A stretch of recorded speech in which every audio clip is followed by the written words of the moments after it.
வணக்கம். நீங்கள் இணைந்திருப்பது சமூகத்தின் மதிய நேர பிரதான செய்திகளோடு இணைந்து கொள்ளும் நான் டோரின் புஷ்பராஜா. விரிவான செய்திகளுக்குள் செல்வதற்கு முன்பதாக முதலில் தலைப்புச் செய்திகள். கஞ்சிப்பானை இம்ரான் இத்தாலியில் கைது, விரைவில் இலங்கைக்கு அழைத்து வர நடவடிக்கை. இலங்கையில் எரிபொருள் விலை மீளாய்வு அடுத்த 2 வாரங்களில் தீர்மானம். இலங்கை வியட்நாம் இடையே நேரடி விமான சேவை ஆரம்பம், நேர்த்தாரை மரியாதையுடன் வரவேற்பு. சமூக வலைதளங்களில் தமக்கு எதிராக அவதூறு, சிஐடி நாடிய கெமுனு விஜயரத்ன. அடுக்குமாடி குடியிருப்பிலிருந்து கீழே விழுந்து சிறுவன் பலி, கொழும்பில் பயங்கரம். 7 ஆண்டுகளில் 4308 போலீசார் சேவையிலிருந்து விலகல், 30,815 பதவிகள் வெற்றிடம். வவுனியா வைத்தியசாலையில் மயக்கவியல் அறுவை சிகிச்சை நிபுணர்கள் பற்றாக்குறை, பொதுமக்கள் கவலை. நாமல் ராஜபக்ஷ தலைமறைவாக இருக்கும் சித்தப்பாவை அழைத்து வர வேண்டும், பிரதி அமைச்சர் கிண்டல். இந்தோனேசியாவில் மீண்டும் 5.9 டிக்டர் அளவில் நிலநடுக்கம். அவையமது தலைப்புச் செய்திகள். இனி தொடர்பான விரிவான செய்திகள். பிரபல பாதாள உலக தலைவரும் திட்டமிட்டு குற்றக்குழுவின் முக்கிய புள்ளியுமான கஞ்சிப்பான இம்ரான் இத்தாலியில் கைது செய்யப்பட்டுள்ளதாக பாதுகாப்பு பிரதி அமைச்சர் அருண ஜெயசேகர் தெரிவித்துள்ளார்.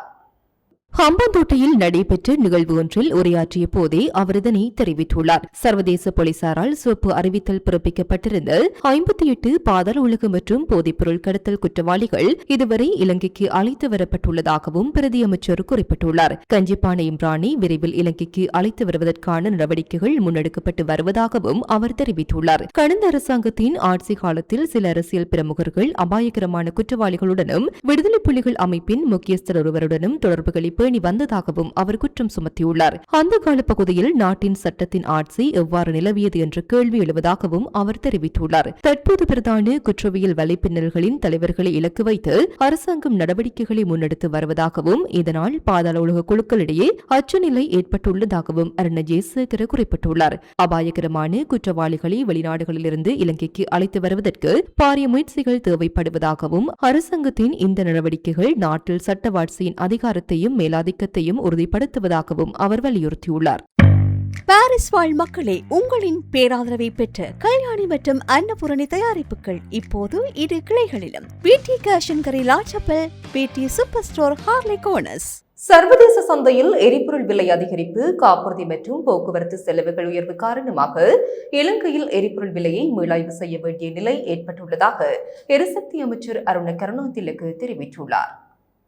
எரிபொருள் இறக்குமதிக்காக தற்போது செலவிடப்படும் தொகை தொடர்பில் ஆய்வு மேற்கொள்ளப்பட்ட பின்னர் அரசாங்கத்திடம் புதிய மானியம் கோருவதா அல்லது எரிபொருள் விலையை திருத்துவதா என்பது குறித்து தீர்மானிக்கப்படும் என அவர் குறிப்பிட்டுள்ளார். இதற்கான முழுமையான மீளாய்வு அடுத்த 2 வாரங்களுக்குள் முன்னெடுக்கப்பட உள்ளது. முன்னதாக அரசாங்கத்தால் வழங்கப்பட்டு பின்னர் இடைநிறுத்தப்பட்டு 15 பில்லியன் ரூபாய் மானியத்தை மீண்டும் பெற்றுக்கொள்வது அல்லது ஏற்பட்டுள்ள நஷ்டத்தை ஈடு செய்யும் வகையில் எரிபொருள் விலையை திருத்துவது தொடர்பில் இதன்போது பரிசீலிக்கப்பட உள்ளது. கடந்த ஜூன் மாதத்தில் எரிபொருள் விலை திருத்தப்பட்டு ஜூலை மாதம் முதல் நடைமுறைப்படுத்தப்பட்ட நிலையில் இந்த மாதம் எவ்வித விலை மாற்றமும் மேற்கொள்ளப்படவில்லை என அமைச்சர் மேலும் தெரிவித்துள்ளார். இதேவேளை மேற்கு ஆசிய போர் ஆரம்பமான பிப்ரவரி மாதத்துடன் ஒப்பிடுகையில் சர்வதேச சந்தையில் எரிபொருள் விலை தற்போது 48% அதிகரித்துள்ளதாக இலங்கை பெட்ரோலிய கூட்டுத்தாபனத்தின் தலைவர் ஜனக ராஜகருண தெரிவித்துள்ளார். இந்தியா, சிங்கப்பூர் மற்றும் தென்கொரியா உள்ளிட்ட நாடுகளிலிருந்து எரிபொருள் இறக்குமதி செய்யப்பட்டு வரும் நிலையில் சர்வதேச சந்தை விலை உயர்வுடன் காப்புறுதி மற்றும் போக்குவரத்து கட்டணங்களின் அதிகரிப்பும் பாரிய சவாலாக மாறியுள்ளதாக அவர் சுட்டிக்காட்டியுள்ளார்.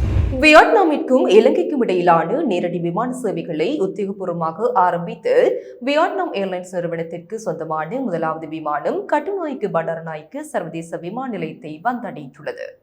வியட்நாமின் ஹோசிமின் நகரத்திலிருந்து வருகை தந்த VN 671 என்ற இலக்கத்தை கொண்ட இந்த ஏர்பஸ் A320 ரக விமானம் நேற்று இரவு 11:02 மணிக்கு கட்டுநாயக்க விமான நிலையத்தை வந்தடைந்தது. இதற்கு பாரம்பரிய நீர்த்தாரகை மரியாதை செலுத்தப்பட்டு அமோக வரவேற்பு அளிக்கப்பட்டது. இந்த முதலாவது விமான பயணத்தின் மூலம் 164 பயணிகள் வருகை தந்திருந்தனர். அத்துடன் அதே விமானத்தில் 172 பயணிகள் மீண்டும் வியட்நாம் நோக்கி புறப்பட்டு சென்றனர். இந்த நேரடி விமான சேவையின் கீழ் வாரத்தில் 3 நாட்கள், குறிப்பாக ஞாயிறு, புதன் மற்றும் வெள்ளி ஆகிய கிழமைகளில் கட்டுநாயக்கவிற்கும் வியட்நாமிற்கும் இடையில் விமான பயணங்கள் முன்னெடுக்கப்பட உள்ளன. இதற்காக 4 மணித்தியாலங்களும் 30 நிமிடங்களும் எடுக்கும் என தெரிவிக்கப்படுகின்றது. புதிய விமான சேவையை வரவேற்பதற்காக கட்டுநாயக்க விமான நிலைய வளாகத்தில் விசேட நிகழ்வொன்று ஏற்பாடு செய்யப்பட்டிருந்தது. இதில் பிரதம அதிதியாக இலங்கைக்கான வியட்நாம் தூதுவர் திரின் திடாம் கலந்து கொண்டார்.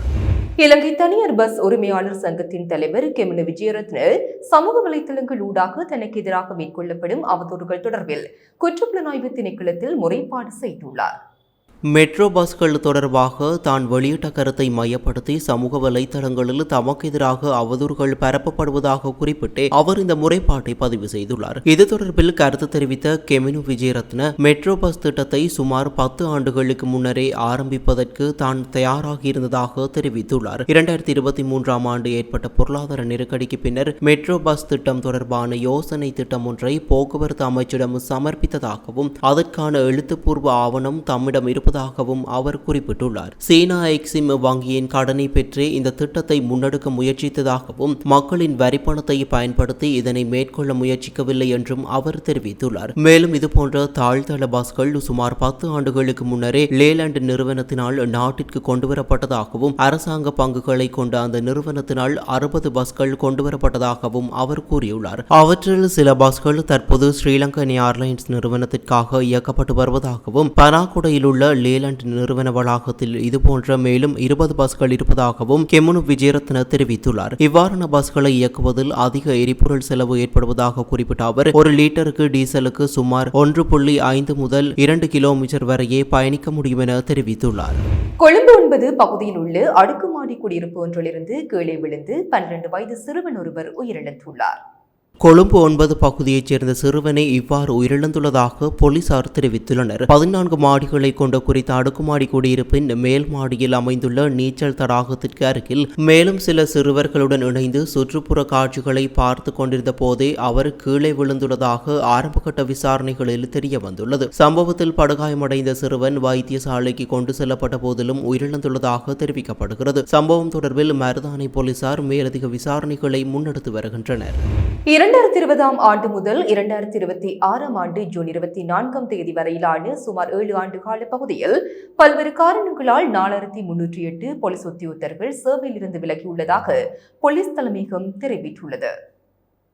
இவ்வாறு சேவையிலிருந்து விலகியவர்களில் 3936 ஆண் அதிகாரிகளும் 372 பெண் அதிகாரிகளும் அடங்குகின்றனர். அதிக எண்ணிக்கையிலான அதிகாரிகள் கடந்த 2025ஆம் ஆண்டிலேயே சேவையிலிருந்து விலகியுள்ளனர். அந்த ஆண்டில் மாத்திரம் 838 ஆண் அதிகாரிகளும் 49 பெண் அதிகாரிகளுமாக மொத்தம் 887 பேர் சேவையிலிருந்து விலகியுள்ளனர். இதேவேளை 2026ஆம் ஆண்டின் முதல் 6 மாதங்களில் 699 ஆண் அதிகாரிகளும் 59 பெண் அதிகாரிகளுமாக மொத்தம் 758 அதிகாரிகள் சேவையை விட்டு விலகியுள்ளனர். சேவை காலம் நிறைவடைவதற்கு முன்னர் ஓய்வு பெறுதல், வெளிநாட்டு வேலைவாய்ப்புகளுக்கு செல்லுதல் உள்ளிட்ட பல்வேறு தனிப்பட்ட காரணங்கள் சேவை இடைவிலகலுக்கு முக்கிய காரணங்களாக குறிப்பிடப்பட்டுள்ளன. இது தவிர கடந்த 5 ஆண்டுகளில் போலீஸ் உத்தரவுகளுக்கு முரணாக செயற்பட்டமை உள்ளிட்ட காரணங்களால் 658 அதிகாரிகளை சேவையில் இருந்து நீக்க நடவடிக்கை எடுக்கப்பட்டுள்ளதாகவும் போலீஸ் தலைமையகம் தெரிவித்துள்ளது. தற்போது இலங்கை போலீஸ் திணைக்களத்தில் 30,815 வெற்றிடங்கள் காணப்படுகின்றன. இதில் சாதாரண போலீஸ் சேவையில் 28,164 வெற்றிடங்களும் விசேட அதிரடிப்படையில் 2,651 வெற்றிடங்களும் உள்ளன. எவ்வாறாயினும் உரிய ஆட்சேர்ப்பு, பதவி உயர்வு மற்றும் இடமாற்ற நடைமுறைகளுக்கு அமைவாக இந்த வெற்றிடங்களை விரைவாக நிரப்புவதற்கான நடவடிக்கைகள் முன்னெடுக்கப்பட்டுள்ளதுடன் புதிய ஆட்சேர்ப்புகள் மற்றும் பதவி உயர்வுகளும்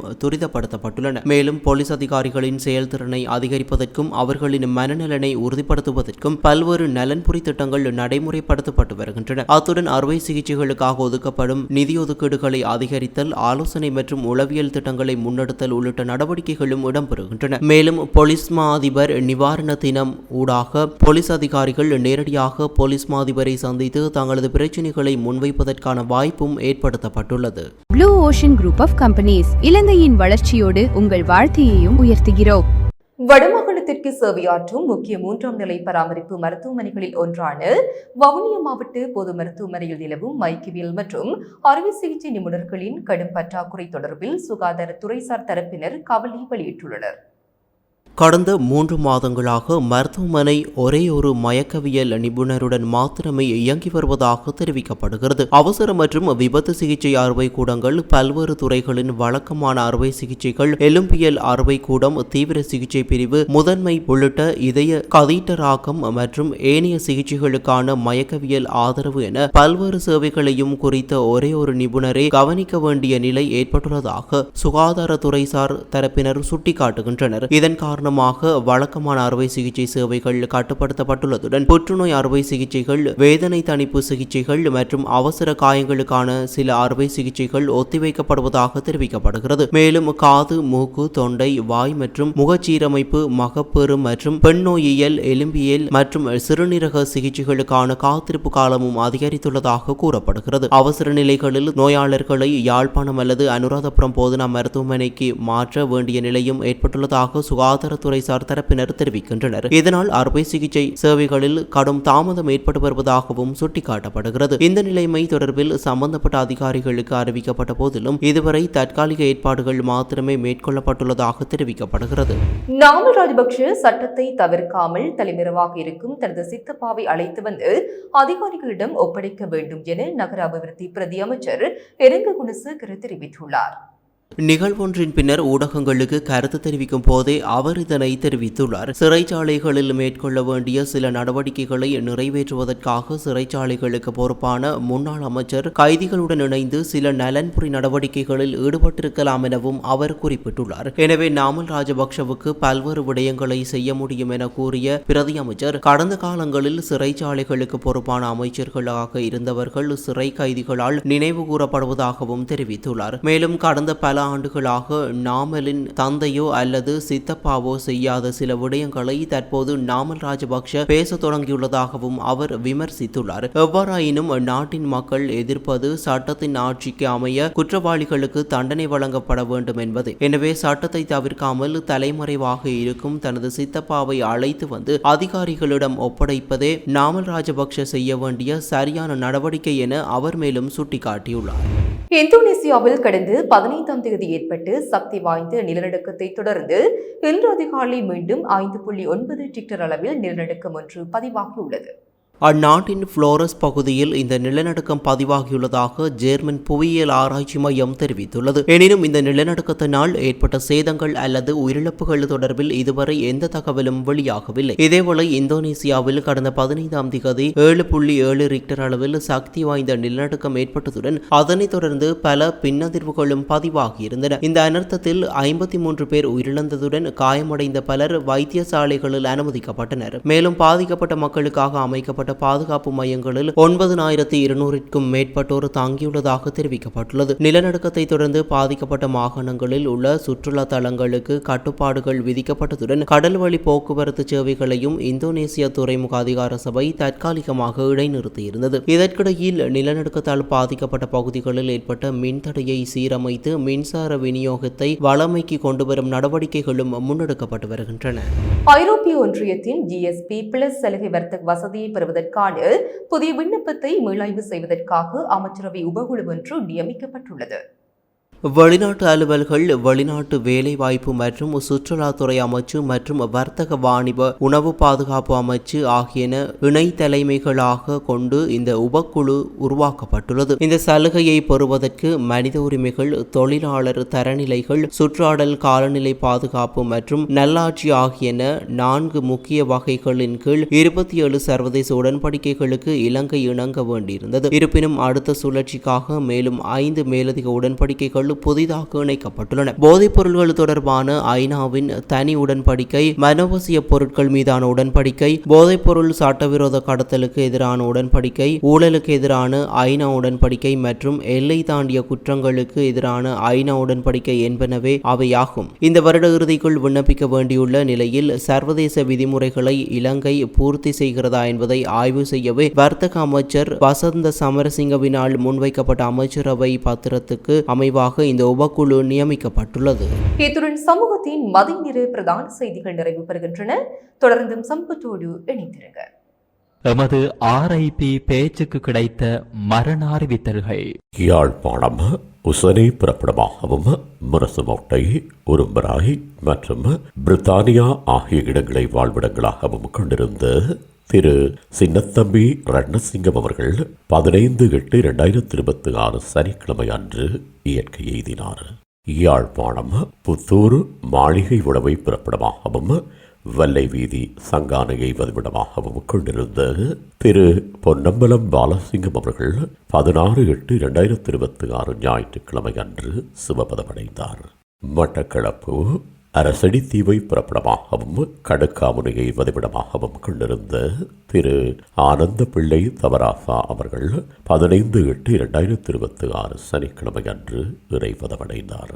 யாழ்ப்பாணம் கலைநகர் வட்டு வடக்கு சித்தங்கணியை பிறப்பிடமாகவும் பிரித்தானியாவை வதிவிடமாகவும் கொண்டிருந்த திரு அருளம்பலம் சிவசுப்பிரமணியம் அவர்கள் 16/8/2026 ஞாயிற்றுக்கிழமை அன்று இயற்கை எய்தினார். மேலே அறிவிக்கப்பட்ட அனைத்து மரண அறிவித்தல் இறுதிக்கிரியை பற்றிய தகவல்களை அறிந்து கொள்ள ரிப் பேஜை பார்வையிடுங்கள். இதற்கான லிங்க் கீழிருக்கும் டிஸ்கிரிப்ஷனில் பார்வையிடலாம். இது போன்ற செய்திகளை தெரிந்து கொள்ள சமூகம் நியூஸ் சேனலை சப்ஸ்கிரைப் செய்து அருகில் உள்ள பெல் பட்டனை கிளிக் செய்யுங்கள். மேலும் இது போன்ற செய்திகளை உடனுக்குடன் தெரிந்து கொள்ள சமூகமீடியா.com என்ற இணையதளத்தின் வாயிலாகவும் எங்களுடன் இணைந்திருங்கள்.